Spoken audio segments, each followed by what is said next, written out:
Hi, good morning, everybody. My name is Pat Gear. I am the Virginia proxy, administrative proxy for the Commonwealth of Virginia. I am the chairman of the Spiny Dogfish board here today. To my left is Major Chris Baker from Massachusetts. He is on the law enforcement committee. To my right is James Boyles, the fisheries management coordinator. And on the line is Jenny Couture, who's with the New England Council. We have the general things we have to do, the board of consent. We have to first do the approval of the agenda. Does anybody have any changes to the agenda, modifications and additions? I have one. Major Baker has a few comments he wants to make after the two presentations today, so I'd like to add that. If there's no opposition to that, hearing none, the agenda is approved with the changes we have. Moving on to the proceedings. Any additions or changes to the proceedings from the last meeting? Hearing none, the proceedings are approved by consent. Moving on to public comment. Do we have anybody who wants to provide public comment for items not on the agenda today? Anybody in the audience? Anybody online? Nobody online. So we'll move on to our main item today. Is item number 4, which is a review of the action by the Mid-Atlantic and New England Fisheries Management Councils to reduce sturgeon bycatch and consider complementary action. There is a possible action with this, and we're going to have 3 presentations now. We'll have a presentation by Ms. Couture.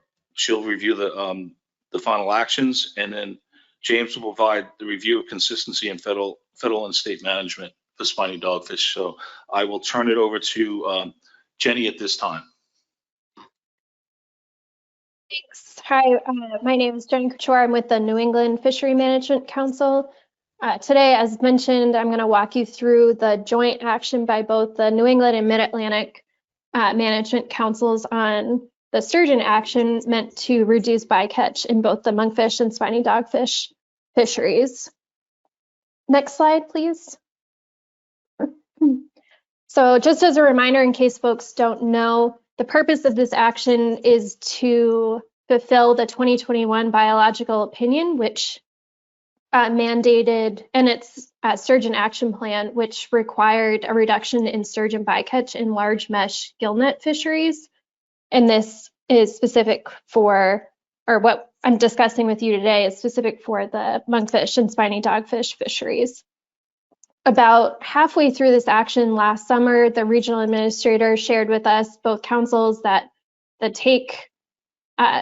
incidental take statement for sturgeon had been exceeded by a large amount, and mortality rate had also been shown to increase. And I bring this up because a new biological opinion was reinitiated last September and is expected in early 2025. So this new reinitiated biological opinion will account for this current council joint action and also the stock assessment that is ongoing by the commission. And I bring this up because as a result of this new biological opinion, there may be additional measures required to further reduce sturgeon bycatch. There's a hope that a jeopardy finding won't be found, but I guess time will tell. Next slide, please. Just as a reminder, the Atlantic sturgeon population, there's 5 distinct population segments, all listed as endangered except for the Gulf of Maine, which is just listed as threatened.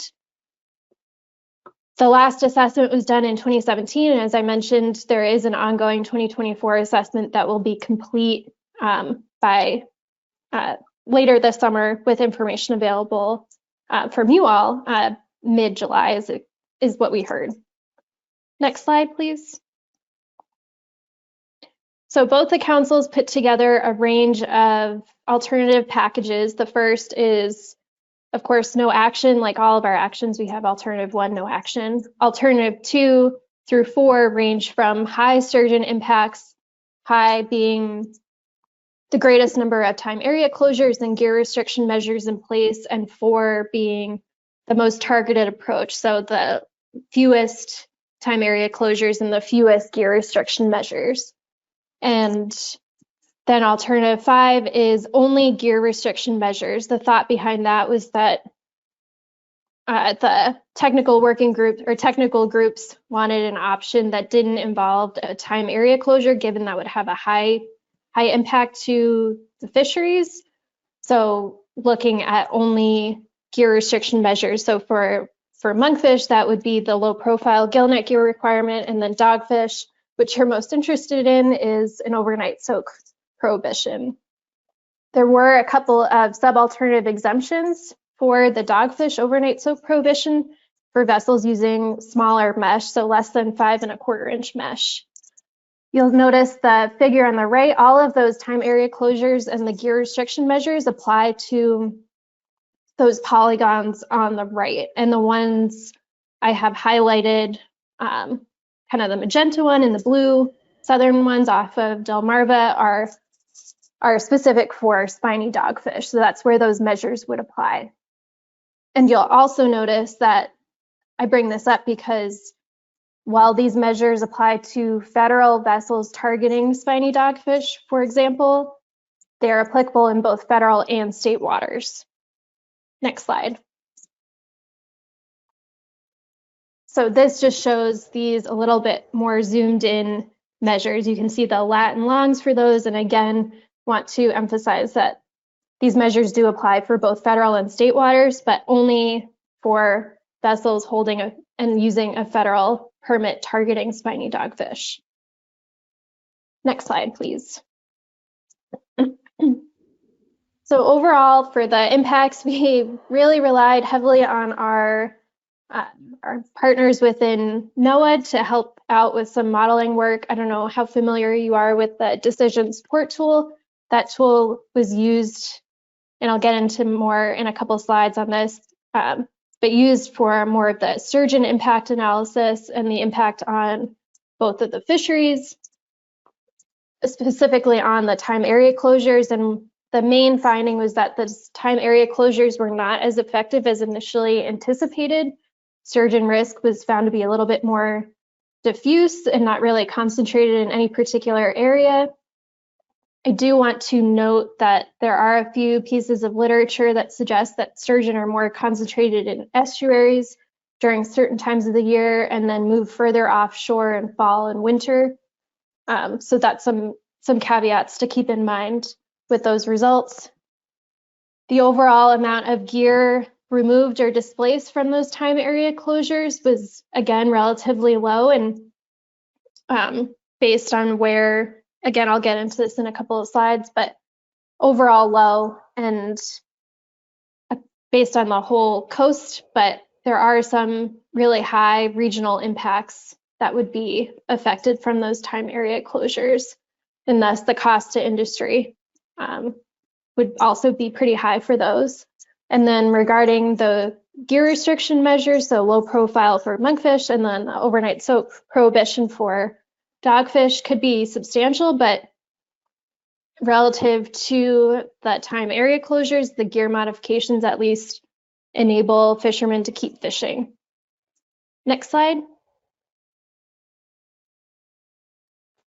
So on the slide is what the council, both the council selected as their preferred alternative and is moving forward with submitting an environmental assessment document to the agency. So as I mentioned, alternative 5, this is the monkfish low profile gear requirement, and that would be applicable for off New Jersey year round. But again, I know you're all interested in spiny dogfish, so I'm going to focus on that. As you can see on the table below, again, these are federal vessels targeting spiny dogfish in both state and federal waters. Thus, there would be no measures applicable for state vessels fishing only in state waters, which I believe is what you all will be discussing shortly. But for the council action, so for New Jersey, the overnight soak prohibition would be applicable to that magenta colored bycatch polygon that I showed on the initial slide, and that would be applicable during the months of May and November. And then off of Delmarva, both of those blue polygons would be applicable from November 1 through the end of March. And these were based on looking at observer data when sturgeon bycatch was seen as greatest in those months. Next slide. There were a couple of sub-alternatives for the dogfish overnight soak prohibition added by the Mid-Atlantic Council a couple of months ago. These would be applicable for vessels using smaller mesh, so those vessels would be exempt from the overnight soak prohibition. The first alternative was applicable to the New Jersey polygon, and the second was the Delmarva polygons, which you'll see later the council selected an exemption for the Delmarva polygons. Next slide, please. The technical teams further evaluated the data that we had available to see if an exemption would make sense. And regarding the potential exemption off of New Jersey, there weren't enough observed trips with a smaller mesh to evaluate any real difference in encounter rates. You'll see on the figure on the right, November and May did have the highest encounter rates, which does correspond with the overnight soaks, but the technical teams were a bit concerned with the low observer coverage to make any sort of recommendation. Next slide, please. And then the trips targeting spiny dogfish in what we're estimating to be the Delmarva area. You can see the figure on the left shows the sturgeon catch by different mesh sizes, and you can see that smaller mesh does have a lower sturgeon take, especially compared to the larger mesh. And then by month, we see that December does have the greatest number of interactions with sturgeon, again, based on the observer data that we had available. Next slide.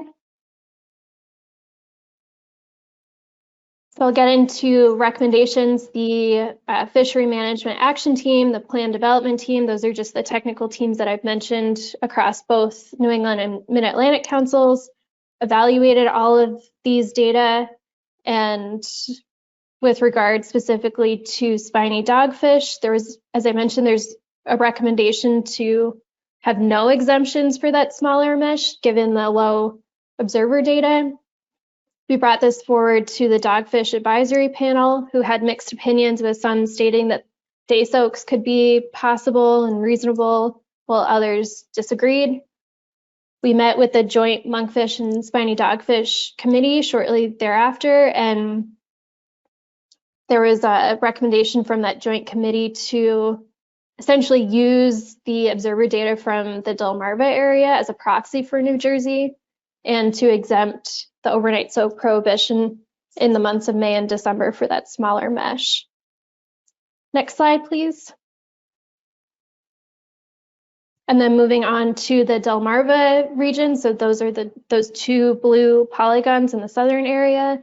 Again, the technical teams discussed and recommended an exemption for that smaller mesh in all of the months except for the month of December, which had the highest observed sturgeon takes per trip. The Dogfish also discussed this and wanted an exemption for all months, and then noted that this measure would be equivalent to a closure if an exemption wasn't put in place. The Joint Committee also recommended an exemption for all months for that smaller mesh, and really wanted to better understand the sturgeon assessment and the new biological opinion before putting in any additional measures that could be really detrimental, and also the need to balance between the economic impacts from any measures and then other protected species impacts as well. Next slide, please. And then all of this information was brought forward to the Mid-Atlantic Council, which met in early April, and then followed by the New England Council meeting, which met, feels like last week, but I think it was a couple of weeks ago at this point. And for recommended, again, this is dogfish only. If you're interested in monkfish on the side, feel free to let me know and I can share information. But for dogfish, move to adopt alternative 5. So this would mean specifically off of New Jersey, there'd be no exemptions for the smaller mesh, which means there'd be an overnight soak prohibition in the months of May and November. And then for Delmarva, there would be an exemption for the smaller mesh. So that means that smaller mesh vessels using smaller mesh could do overnight soaks year round. And then for a mesh greater than or equal to 5 1/4 inch could not do overnight soaks from November through March. Next slide. And then I included this just in case it was helpful information for you all. The councils both agreed to write a joint letter to the observer program, essentially to develop and implement a carcass tagging program for both dead sturgeon discards and also for a tagging program for live sturgeon discards for any fishery fishing in any area using any gear type. And this was brought up because there's some concern that fishermen were catching the same sturgeon on multiple trips, and it was being counted, essentially double counting sturgeon takes. So there was interest in trying to address this concern. Next slide.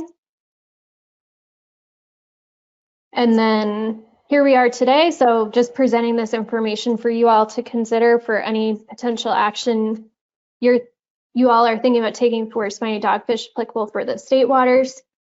More for your awareness, we are working on submitting the EA to the agency, and all of those measures have to be in place by the end of 2024 to meet the 2021 biological opinion. So those measures should be in place by the end of this year. And I think those are all of my slides. Yep. So I'd be happy to take any questions. Okay, thank you very much, Jenny, for that great presentation. Are there any questions for Jenny at this time? Not seeing any. No questions at all. Okay. At this time, we'll move on to James, who will give the review consistency of the federal and state management for spiny dogs.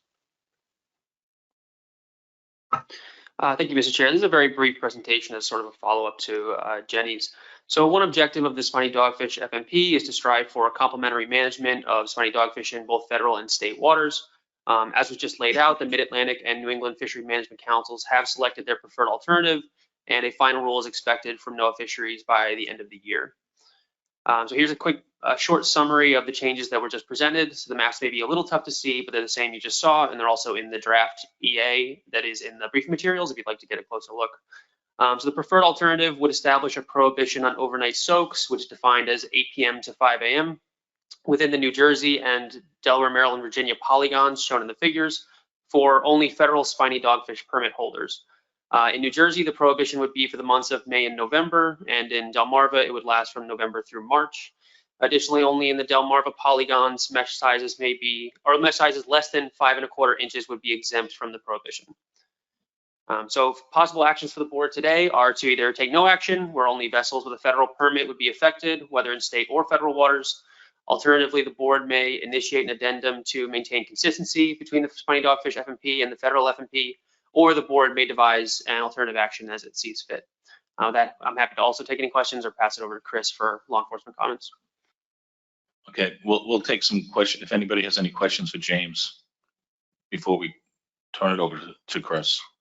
Seeing no questions, Major Baker is going to give a brief synopsis of what the law enforcement committee talked about with spiny dogs in this issue. Go ahead. Thank you. I think it'll make everyone happy. I only have one comment. So, based on the law enforcement committee's enforceability guidelines, it is the LEC's opinion that closed areas should be considered in combination with vessel monitoring systems when practical. And that is all. Thank you, sir. All right. Thank you very much, Major Baker.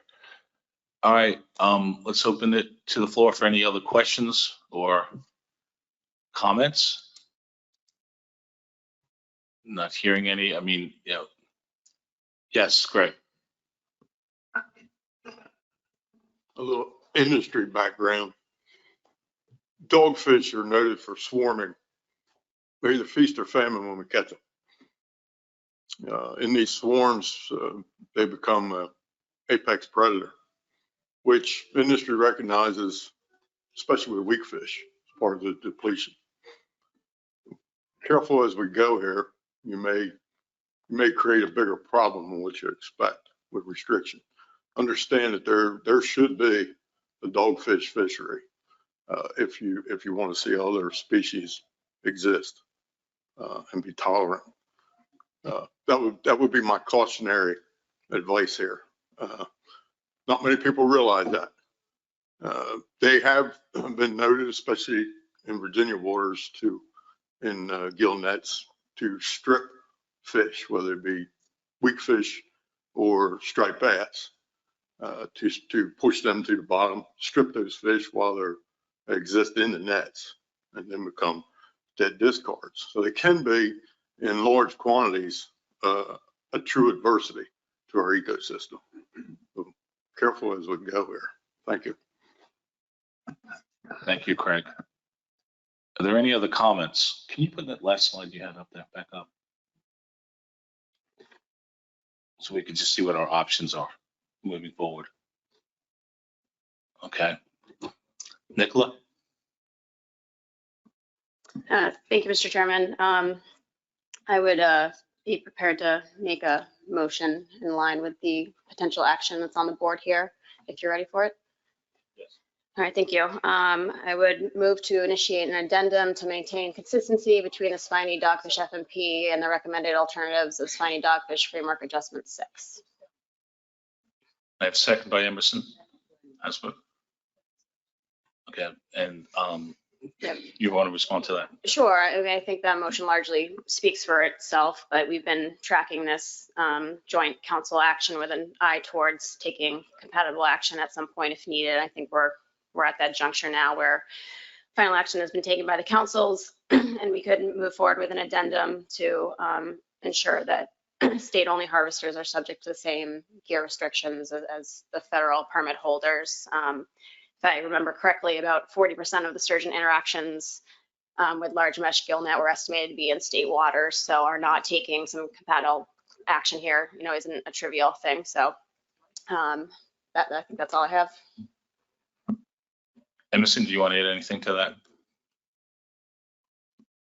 that? Thank you, Mr. Chairman. I think it's advisable for us to be consistent with what was just recently approved by Mid-Atlantic Council and New England Council. Thank you.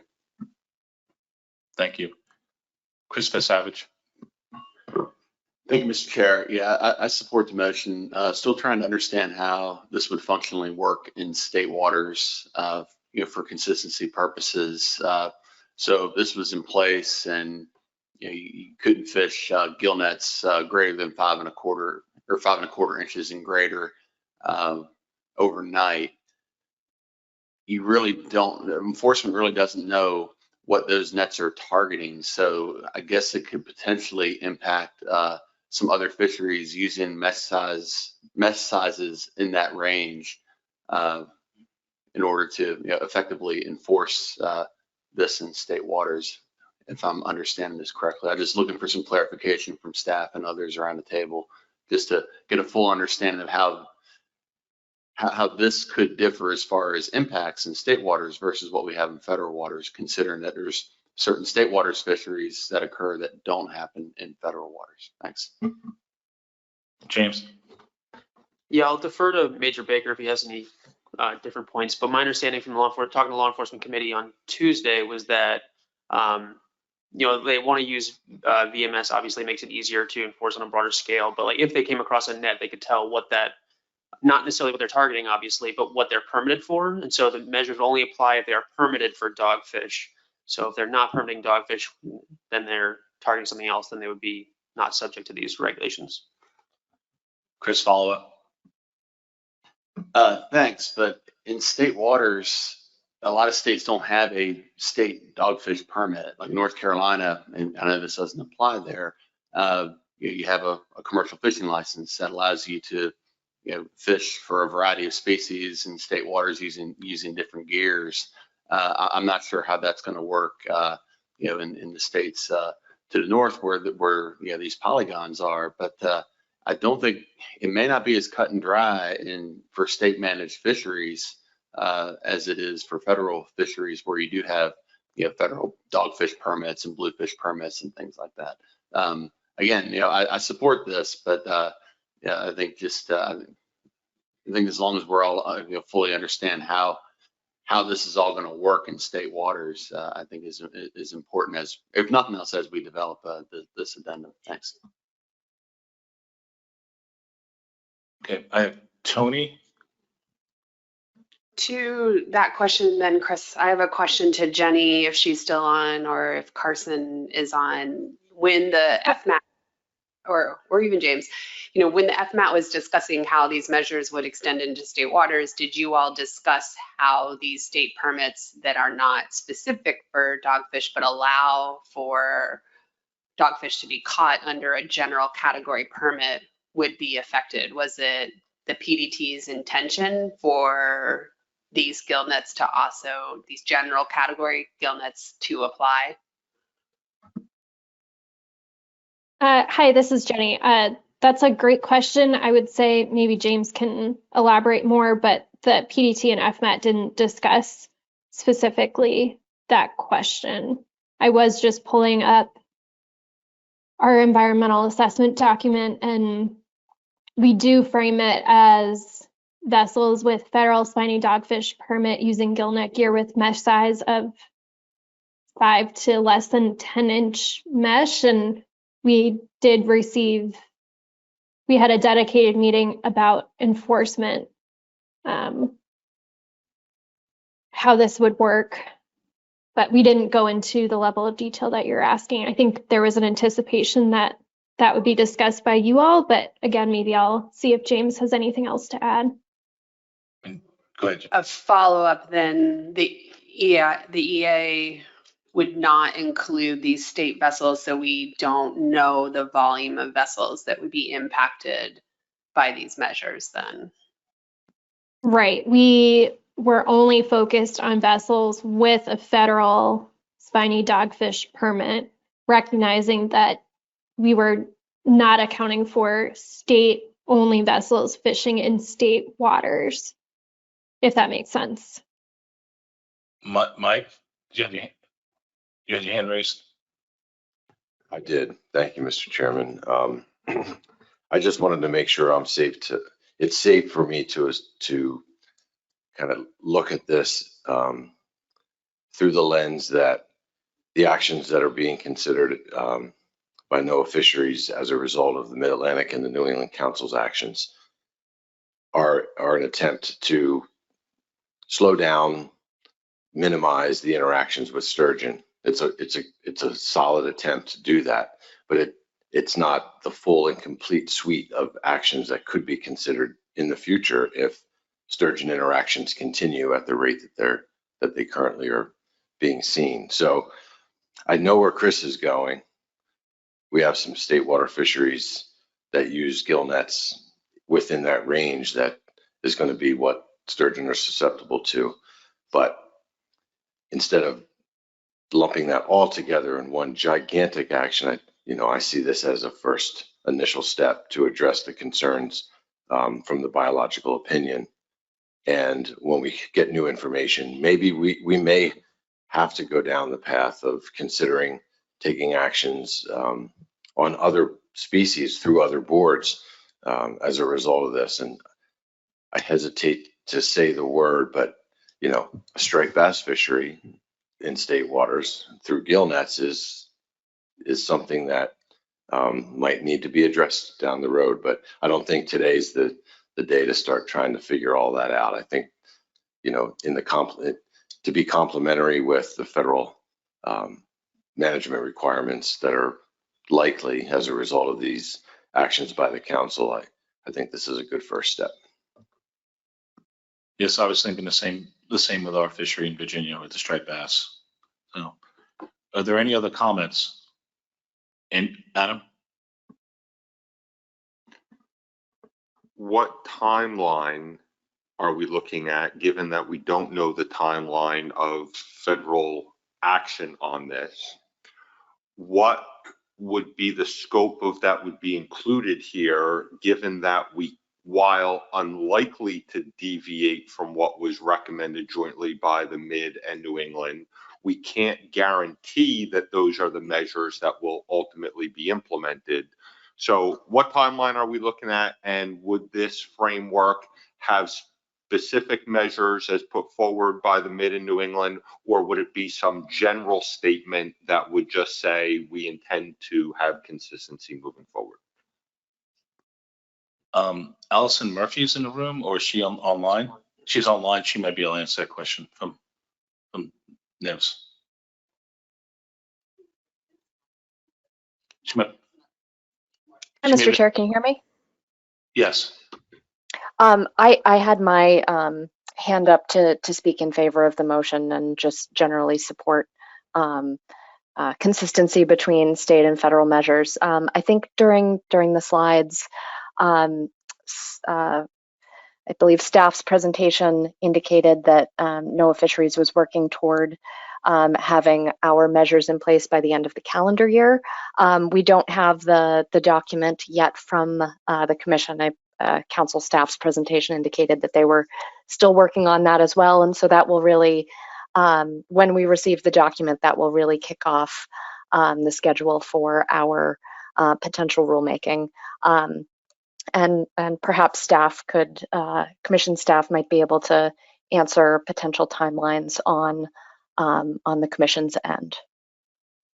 No. So Adam, for timeline for the commission, we would draft a document for this board's review at the August meeting to be approved for public comment. We would go out for public comment between now and the annual meeting and approve the document at the annual meeting. A question to the states is, would that allow you all to get your measures in place for the start of the fishing year in January, if that is truly what NOAA will be achieving for this year? I think we can include some language in the document that allows for some flexibility if the regional administrator does not approve the measures that are recommended by the two councils. And I think what I'm hearing today is that this board is asking for the PDT to draft measures that are for federal dogfish permit holders only at this time. I think that's the direction that I heard, but I want to make sure that that's what I'm understanding. If it's not, that you're asking for measures that are for federal dogfish permit holders. If it's not, then we need to have an understanding to the PDT to how to deal with these gill nets that are in these catch-all licenses. I'm seeing a lot of faces, shaking their head on that one. So I'll go to Adam and then I'll go to John. Yeah, I'll let others jump in on that second part, but I'm just trying to work through the timeline in my mind here. So the service is hoping to have this final rule done by the end of the year. You're talking about having a document go out to public comment in August and final action in October, which may be before a proposed rule is even published by the service. I understand there's an expectation of what it's going to be, but it just concerns me that what we're going to look at taking out to the public, we're not even going to be able to go back and reference a proposed rule yet for what these federal measures that we're trying to be complementary for are going to be. Maybe I'm on an island here. Maybe I'd like to be on an island right now. With regards to being the only one concerned about that, but it's a concern of mine that we're going to take something out about something that may happen in the future, but isn't actually even in proposed rulemaking yet. That's a concern to me. I think, Adam, we're all kind of concerned about that. And it's, it's just the nuances we have to play with this. I have John and then I have Nicola. Thank you, Mr. Chair. Pardon my confusion here, but the comments from Chris and Mike and what Tony was just saying, I'm just confused. for state waters, this would only apply to those who have the federal permits, because if not, this is a huge problem because we have larger mesh gillnet fisheries that have overnight soaks that would be in this closed period. So it's, as it is now, I'm just kind of confused about the whole thing and slightly freaked out. Nicola? Thank you, Mr. Chairman. Just in response to Adam's comments about the timeline, I think the board can have that discretion at the August meeting, whether we're ready to send it out for public comment. It may be more complicated, that we might not be ready anyways. And again, at the annual meeting, whether or not we're prepared to take final action then can be a decision of the board. I think an implementation deadline could also differ from what is proposed in federal rulemaking if states need additional time. But in response to what Tony just said earlier, I was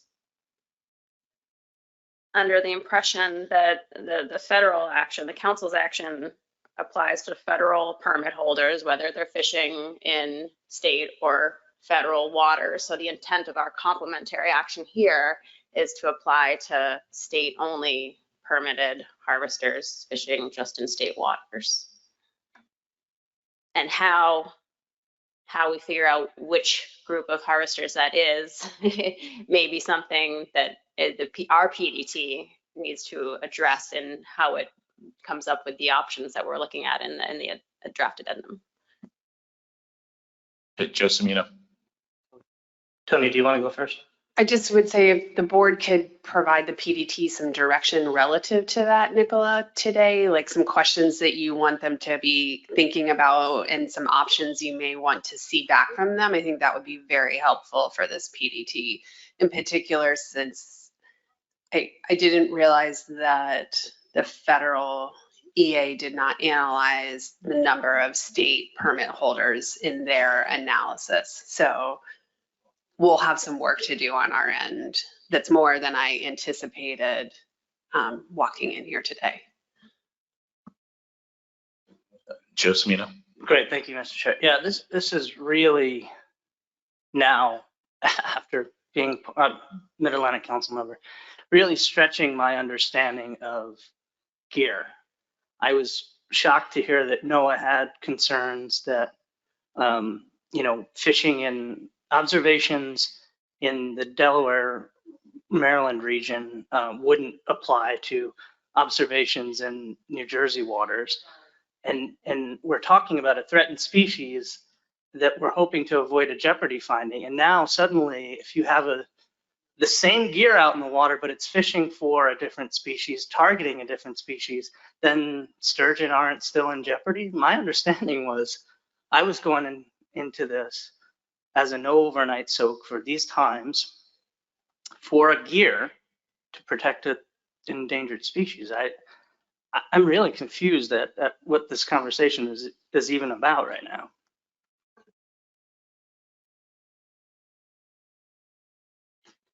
Any other comments? Well, we have a motion on the table.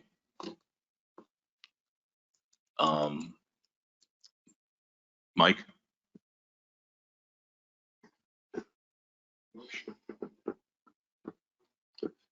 I'm sorry, I had a thought, but I'll hold off. Roy had his hand up I too. think they're thinking maybe something like I was, but I'll let. Roy, did you have your hand up? I did, Mr. Chairman. I think we need more specificity in this motion. Because it doesn't say it applies to federal permit holders only. It doesn't say whether it applies in state waters. How about state water fishermen who fish for other species, like striped bass have been mentioned, who don't have federal permits? Does it apply to them? And if so, then it's a really big deal, particularly for our jurisdiction. Mm-hmm.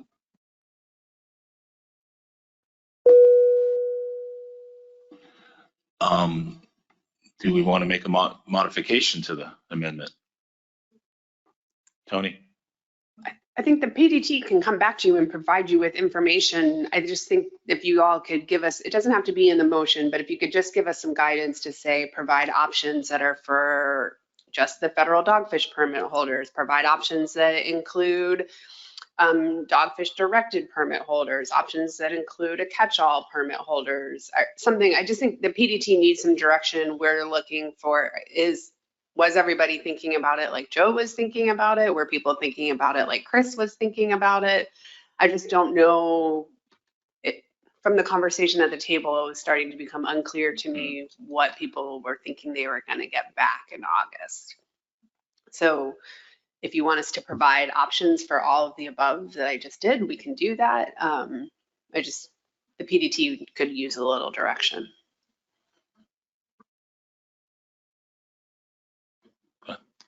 Thank you, Mr. Chair. I just have a question about timing. What would be the downsides of postponing this motion for consideration at a later meeting and spending some time working through some of these issues away from the table? Just seems like there's a lot of questions flying around, but I don't understand the potential need to get this addendum started today versus at a future meeting. So just looking for some guidance on that. I would say the one downside, I mean, I think it's a good idea. The one downside was it wouldn't be finished this year. But, you know, if the federal rule has flexibility of when we adopt this, that, you know, we probably could still do it in the February meeting. Yep, we would just be delayed one meeting cycle, so we would finish in February. I guess we could potentially hold a special board meeting if we felt it was necessary to do so in December, just to give us, it'd probably be late December, try to give us enough time to have those public hearings after the annual meeting. But you could definitely do that. We would just still want some questions or direction for staff to work with your state folks to gather the information that would help us answer these questions. Emerson? Thank you. So as Joe mentioned a couple of minutes ago, the basis for the action at the Mid and New England Councils was a determination by NIMS that, quote, something has to be done to reduce sturgeon interactions because the takes were exceeded. And as I recall, in the discussions at both councils, NIMS did not provide any specific reductions. They just said that something needed to be done. And the results of NIMS looking into what can be done to reduce sturgeon interaction, what rose to the surface, if you will, was the monkfish and dogfish gillnet fisheries. That's what they determined needed to be addressed relative to sturgeon interaction, with the hopes that there isn't a jeopardy determination.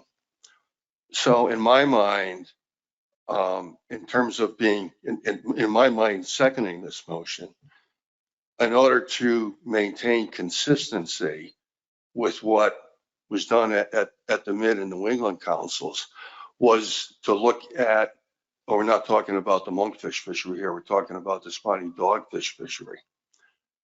So that was my intent, was the spiny dogfish fishery.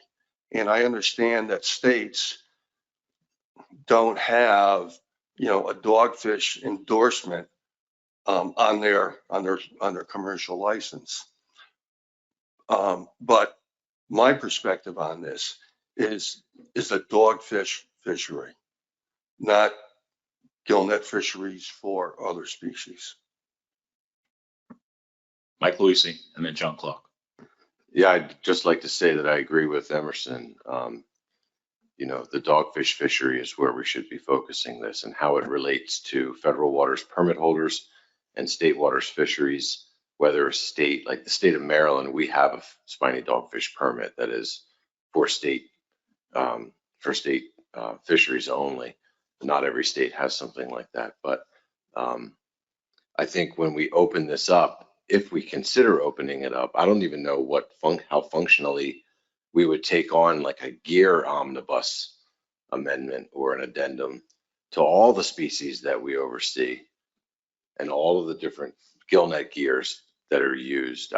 That's an entirely different process, in my opinion, and one that I honestly prefer not to step into right now. So I think I could support a delay if we think we need to have further conversation, but I think if we focus on Dogfish, and as Tony mentioned, have the PDT come back with a handful of different ways to craft rulemaking in the states as it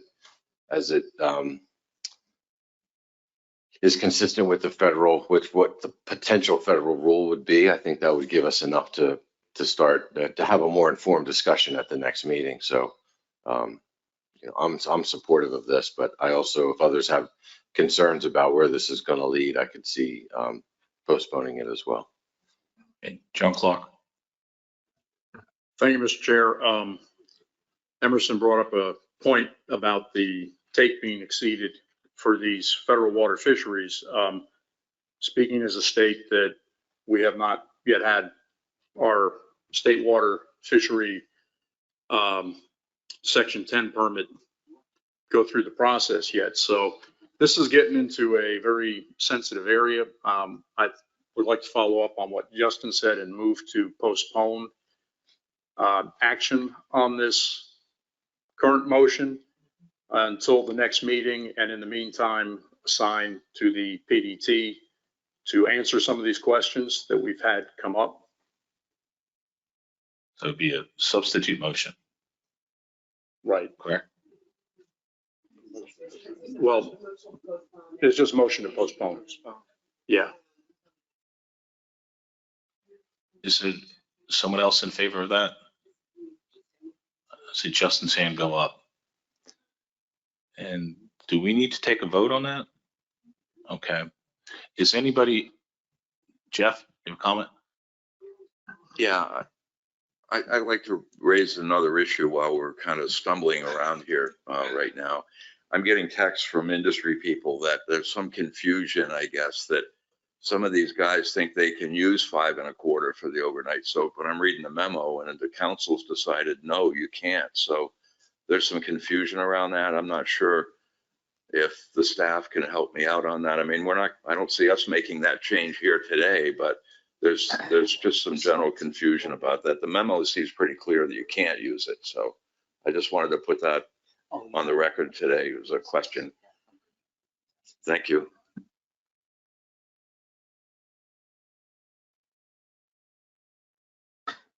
Yeah, just to clarify, Jeff, the exemption only as it was passed by the councils would exist in the Delmarva polygons. So New Jersey, the 5 inches and up to 10 inches would count as being regulated under these provisions.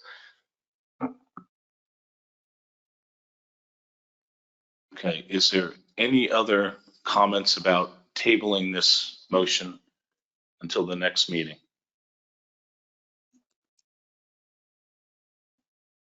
Is anyone opposed to tabling this motion until the next meeting? Point of order, I'm sorry.